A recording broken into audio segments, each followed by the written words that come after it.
就用线圈啊，你看，绕在那个塑胶管外面。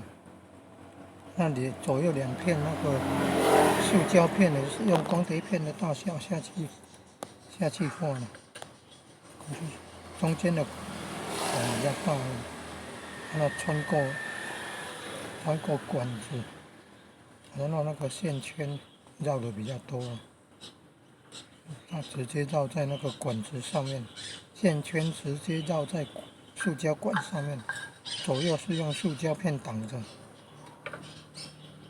线圈有两端，然后你看那个管子接上那个另一只管子进到水里面，脸盆里面放水了。你看那别的影片用那个车用电池12伏特的正负极去接那个线圈的正负极，气包线的话要用刀片刮一刮那个两端呢，气包线的两端可能没有分正负极。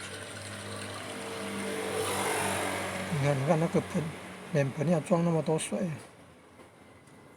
那只是一只管子放进那个装水的脸盆里面。你看，这样就可以吸水了。接上电源啊，这样线圈的正负极接上电源的正负极，然后这样就可以吸水啊。这什么原理啊？这只是管子放进脸盆里面，那管子有线圈正负极，线圈两端接电源的正负极。